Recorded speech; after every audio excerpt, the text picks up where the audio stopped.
जयद्रथ सिंधु देश का राजा और दुर्योधन का जीजा था। जयद्रथ का विवाह दुर्योधन की बहन दुशाला से हुआ।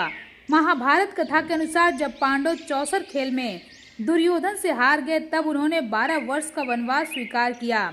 इस अवधि में पांडव द्रौपदी के साथ वन वन भटक रहे थे। एक दिन जयद्रथ की नज़र द्रौपदी पर पड़ी और उसने द्रौपदी का हरण कर लिया, जिसके बाद पांडवों ने उसे रोककर उसके साथ युद्ध किया और युद्ध में उसे पराजित किया। लेकिन भीम जैसे ही उसे मारने के लिए आगे बढ़े, अर्जुन ने भीम को याद दिलाया कि जयद्रथ दुशाला का पति है और बहन के पति का वध नहीं किया जा सकता।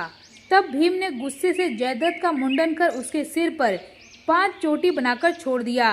बस इस घटना के बाद से जयद्रथ पांडवों का दुश्मन हो गया और क्रोध की अग्नि में बार बार उनसे प्रतिशोध लेने की योजना बनाने लगा, जिसका मौका उसे महाभारत युद्ध के दौरान मिला। जब महाभारत युद्ध के दौरान अर्जुन के पुत्र अभिमन्यु ने आचार्य द्रोण के बनाए हुए चक्रव्यूह में प्रवेश किया, तब पांडव भी उसके पीछे पीछे प्रवेश करने के लिए दौड़ पड़े।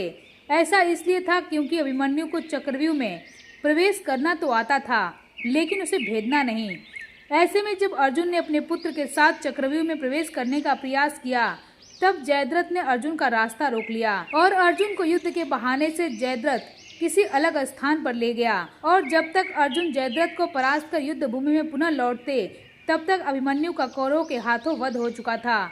इसी कारण से अर्जुन ने जयद्रथ को अभिमन्यु के वध का मुख्य कारण मानते हुए उसके वध की प्रतिज्ञा ली। प्रतिज्ञा के अनुसार या तो सूर्य ढलने से पहले अर्जुन उसका वध कर देंगे या फिर वो अग्नि में प्रवेश कर आत्मदाह कर लेंगे।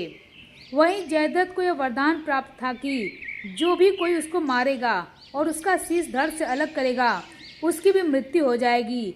जैसे ही जयद्रथ का सिर जमीन पर गिरेगा, उसका सिर काटने वाले के सिर में भी विस्फोट हो जाएगा।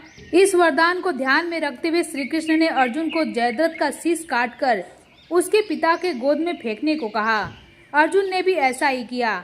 जब जयद्रथ का सिर उसके पिता की गोद में गिरा तो पिता ने हड़बड़ाहट में अपनी गोद से पुत्र का सिर जमीन पर गिरा दिया, जिसके तत्काल बाद उसके पिता के सिर के 100 टुकड़े हो गए।